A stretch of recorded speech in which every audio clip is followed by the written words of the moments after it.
మీరు దీనికా సార్ ఎందుకు కుళ్ళుకుంటున్నారు సార్? మీరు నాకు అర్థం కావట్లేదు.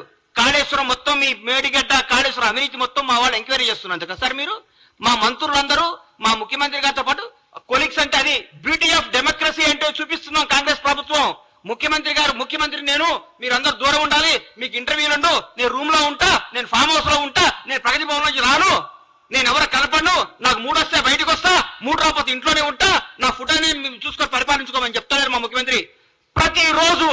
ప్రతిరోజు ప్రజలకు నాయకులకు అందరికి అందుబాటులో సచివాలయంలో ఇంట్లో ప్రతి కార్యక్రమానికి వెళ్తున్నారు, ప్రతి ఒక్కరితో మాట్లాడుతున్నారు, మమేకమవుతున్నారు. ప్రజా ముఖ్యమంత్రి అందుకా సార్ మీరు మమ్మల్ని 100 రోజుల్లో మమ్మల్ని మా పప్పులు అడుకొని చేసేది. ఏం చేయమంటారు? మమ్మల్ని పడుకోమంటారా? అవినీతి చేయమంటారా? మీ దగ్గర ఒక మంత్రి ప్రెస్ మీట్ పెట్టాలంటే మీ దగ్గర పర్మిషన్ తీసుకోవాలి.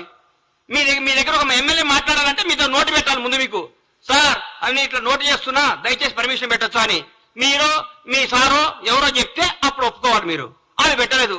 ఈ గత 10 ఏళ్లలో మీరు ఎంతమంది మంత్రులు ప్రెస్ మీట్ పెట్టారు? ఎంతమంది మీరు వచ్చి ఢిల్లీకి వచ్చి కార్యక్రమాలు చేశారు? నేను అంటారు ఈ పార్లమెంట్ లో కంపల్సరీ గెలవాలి. కంపల్సరీ గెలవకుంటే మన తెలంగాణ సమస్యలు ఢిల్లీలో మాట్లాడేది ఎవరుండరు. ఈ 10 ఏళ్ళు ఎవరున్నారు సార్ అధికారంలోకి?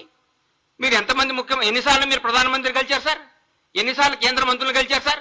ఎన్నిసార్లు తెలంగాణకు రావాల్సిన హామీల గురించి మాట్లాడుకున్నారు సార్? మీరు 30 రోజుల్లో మా ముఖ్యమంత్రి గారు మా మంత్రులు ప్రతి ఒక్క సమస్యని ప్రధానమంత్రి గారి దృష్టికి, హోంమంత్రి గారి దృష్టికి, ప్రతి మంత్రి దగ్గరికి పోయి సార్ మా పరిస్థితి, మాకు ఇది రావాలి, మాకు ఇంతమంది ఐఏఎస్లు కావాలి, మాకు ఇది కనీసం తెలంగాణ ఆత్మగౌరవం చిన్నమైన జనవరి 26 నాడు చట్టకాలనే పెట్టించారు సార్. మీరు మా ముఖ్యమంత్రి గారు పోయి ప్రధానమంత్రి గారిని ఇట్లా రిక్వెస్ట్ చేసి సార్ మా తెలంగాణ గౌరవం ఇది, మాకు ఇవ్వండి సార్ లెటర్ పంపిస్తే మాకు ఓకే చేశారు. అది ముఖ్యమంత్రి గారు చేస్తున్న పని. ఇంకేం సార్ మీరు మాట్లాడితే? మీరు ఏం కావాలి మీకు? మేము ప్రజల పరిపాలన కూడా బాగా చేయొద్దా? జనాన్ని వివేకవంతులు చేయొద్దా? జనాన్ని ప్రగతి పదం వైపు దూసుకుపోనియొద్దా? తెలంగాణ అవినీతిని అంతం చేయొద్దా? ఏం చేయమంటారు? 10 ఏళ్ళు మీరు కనీసం, నేనైతే మీరు ఓటమికి కనీసం 2 సంవత్సరాలు ప్రెస్ మీట్ పెట్టరు.